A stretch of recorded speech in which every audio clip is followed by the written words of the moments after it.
Cinema থেকে দূরে থাকলেও আজও সোশ্যাল মিডিয়ায় প্রায়ই ভাইরাল হন একসময়ের জনপ্রিয় চিত্রনায়ক বাপ্পা রাজ।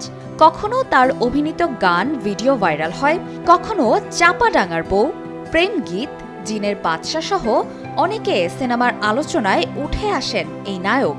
এবারও তিনি ভক্তদের কাছে নতুন করে আলোচনায় এসেছেন। তার অভিনীত ব্যর্থ প্রেমের চরিত্রের সঙ্গে ট্যাগলাইন লাগিয়ে ভক্তরা তাকে ব্যর্থ প্রেম বিষয়ক উপদেষ্টা করার দাবি জানাচ্ছেন সামাজিক যোগাযোগ মাধ্যমে। সম্প্রতি উপদেষ্টা নিয়োগ নিয়ে বেশ কথা হচ্ছে। কে হতে পারে সরকারের পরবর্তী উপদেষ্টা? এছাড়া আর কি কি বিষয়ক উপদেষ্টা হতে পারে এ নিয়েও কেউ কেউ মজার ছলে আলোচনা করছেন। সেই আলোচনায় হঠাৎ করে একটি কার্ডে দেখা যায় বাপ্পা রাজ কাঁদছেন, এমন একটি ছবি। সেই কার্ডে লেখা আরও যারা উপদেষ্টা হতে পারতেন তাদের মধ্যে ব্যর্থ প্রেম বিষয়ক উপদেষ্টা হতে পারেন বাপ্পা রাজ। কার্ডটি নজর কেড়েছে বাপ্পা রাজেরও। তিনি সেই কার্ডটি নিজের ফেসবুকে পোস্ট করে লিখেছেন, যেভাবেই হোক মানুষ আমাকে মনে রেখেছে, আজকেও মনে করে।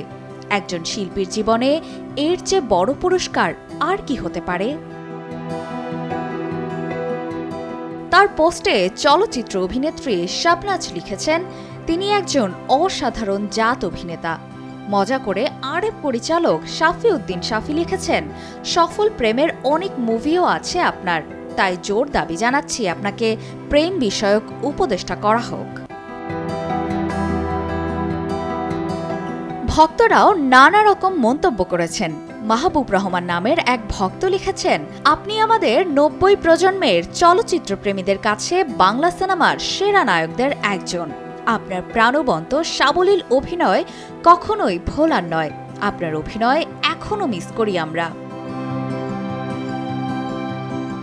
ভালো চরিত্র না পাওয়ায় দীর্ঘদিন ধরে সিনেমায় অভিনয় থেকে দূরে আছেন বাপ্পা রাজ।